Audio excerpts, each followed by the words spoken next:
gamblang. Ya, Masya Allah. Ini ada apa lagi? Ini ada sambal. Sambal apa nih? Ada dua macam nih, ada sambal terasi. Ya, ada sambal goreng. Aneh. Ya. Kok ada panjang-panjang begini, bulat-bulat, hijau warnanya, apaan nih begini nih? Apaan tuh? Pete. Pasti nggak ada sono. Oh bener. Ini dari mana nih makanan? Huwa min indillah. Itu makanan dari Allah. Masya Allah. Malaikat yang bawa itu malakan.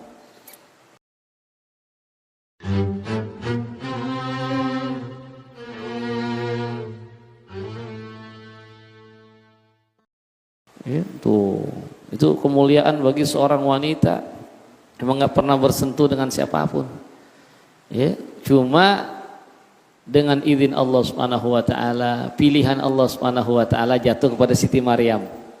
Ya, Siti Maryam, ya, satu waktu di waktu yang memang Allah telah tentukan, datanglah malaikat Jibril. Ya, langsung kemana? Ke kamar Siti Maryam. Belum pernah ada laki-laki. Masuk seseorang. Kaget gak tuh Siti Maryam? Kaget. Masuknya malaikat Jibril ke satu ruangan wanita yang belum pernah melihat pria lain kecuali pamannya, kan gitu. Pas masuk, langsung Siti Maryam mengatakan, qalat inni a'udzu birrahmani minka in kunta taqiyya. Qalat inni a'udzu birrahmani minka.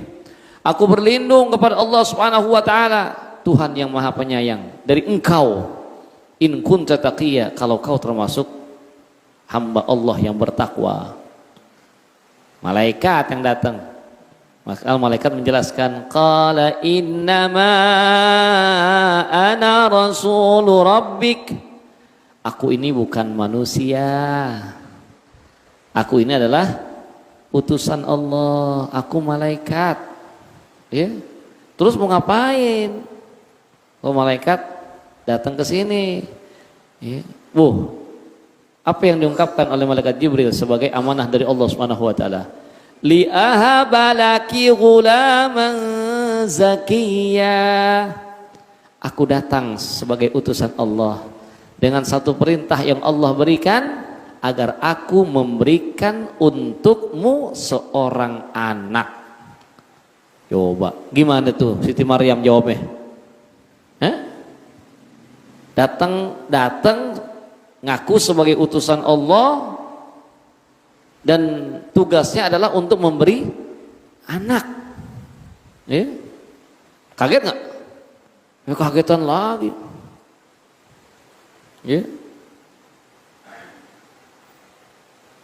Kemudian Siti Maryam menjawab. Gimana jawabannya? Qalat, Siti Maryam menjawab, bagaimana aku bisa melahirkan seorang anak? Kaifa yakunu li walad, gimana ya ayatnya? Qalat, Siti Maryam mengatakan, bagaimana aku bisa memperoleh seorang anak? Walam yamsasni bashar. Padahal aku belum pernah disentuh oleh manusia manapun kecuali pamannya. Walam aku baghiyya, dan aku juga bukan seorang pelacur. Siti Maryam tuh berkata seperti itu. Bagaimana aku bisa mendapatkan seorang anak?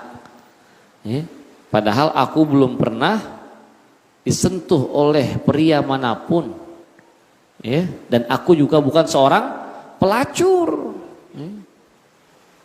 Qalat anna yakunu li ghulam, itu ayatnya. Qalat anna yakunu li ghulamu wa lam yamsasni bashar wa lam aku baghiyya. Gimana saya mau punya anak? Orang saya nggak pernah disentuh oleh lelaki, dan saya juga bukan pelacur. Qala kadzalik, maka malaikat Jibril menjelaskan, ya seperti itulah, semua ini adalah takdir yang Allah tetapkan untukmu. Ya. Untuk Allah itu adalah perkara yang mudah tuh bagi Allah tuh. Ya. Qala huwa rabbuka huwa alaihi hayyin. Di sisi Allah Subhanahu wa taala itu perkara yang gampang. Ya. Itu perkara yang sangat mudah. Masya Allah. Akhirnya di dalam tafsirnya dijelasin tuh, malaikat Jibril deketin Siti Maryam, ya, ditiupin di perutnya, tahu-tahu perutnya membesar, Masya Allah. Orang hamil, cuman hamilnya serentak ya. Ini di luar nalar ya. Gimana hamil langsung gede ya, serentak. Udah dah. Walhasil takdir dari Allah. Fahamalathu fantabadat bihi makanan qasiyya. Hamil terus membesar sampai datang waktu ingin melahirkan. Coba. Sesaat hamil, tahu-tahu sampai bunting besar, sampai ingin melahirkan. Akhirnya mau melahirkan di mana? Masa di mihrab, di masjid? Nggak mungkin dong. Keluarlah tuh pertama kali Siti Maryam. Mana nih? Cari tempat yang jauh dah. Ya, fahamalathu fantabadat bihi makanan qasiyya. Ya. Terus dicari sampai Allah kasih ilham. Ya. Di sana ketemu dengan pohon kurma. Tuh pohon kurma. Ada pohon kurma udah tua. Ya, fa'aja'ahal makhadu ila jiz'in nakhlati qalat ya laitani mittu qabla hada wa kuntu nasyan mansiya. Akhirnya bersenderlah di situ Siti Maryam, ya, di pohon kurma yang udah tua, yang mau mati. Tuh karomahnya Allah berikan, disenderin tuh pohon kurma tahu-tahu seger lagi. Bukan musimnya, tahu-tahu pohon kurma berbuah. Dinyender sambil merasa menyesal. Ya laitani mittu qabla hada. Ya Allah, wahai Tuhanku, kalau seandainya kau wafatkan aku sebelum ini, wa kuntu nasyam mansiya, kan aku akan menjadi seorang yang terlupakan. Kenapa aku harus menjalani ini? Gak pernah disentuh oleh laki, gak pernah nikah, bukan pelacur, tahu-tahu hamil dan sekarang akan melahirkan.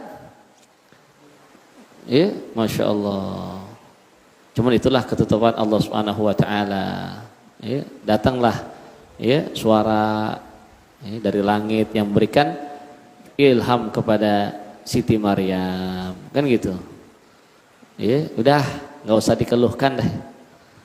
Ya, itu pohon kurma ya yang kau sandarkan, ya, sekarang saatnya kau akan melahirkan.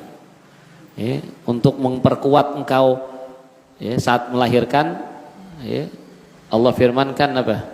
Wa huzzi ilaiki bijiz'in nakhlati tusaqitu 'alaiki rutban janiyya. Itu pohon kurma kau gedor. Enggak gedor. Hah? Sikutin deh. Ya, gedorin aja tuh pohon kurma ya dengan tanganmu, tar buahnya bakal jatuh. Susah kita gedor, gimana kita gedor pohon kurma gitu tebal, gitu kokor, yang ada tangannya sakit, cuman itu karomah yang Allah berikan. Gedor tuh pohon kurma, rontok tuh rutop, Masya Allah, rutop rontok, ini juga gak masuk akal. Rutop itu kan kurma yang setengah matang masih kenceng, ditangkainya kenceng, gimana bisa? Ya kita ketok-ketoknya belum tentu copot, kita pengen potek juga keras. Nah ini semua Allah yang ngatur dah. Tiba-tiba ada parit yang udah lama nggak ada air, ya, wa huzi ilaiki bijaz'in nakhlah tusaqit 'alaiki rutban janiyya fakuli, makan tuh kurma. Ya, washrabi, ada parit yang mati, tahu-tahu Allah alirkan air, minum dari situ. Wa qarri 'aina, udah jangan lagi kau menangis. Fa imma tarayinna minal bashari ahada, kalau nanti kau berjumpa dengan seseorang, jangan kau menjawab apapun. Gimana jawabnya?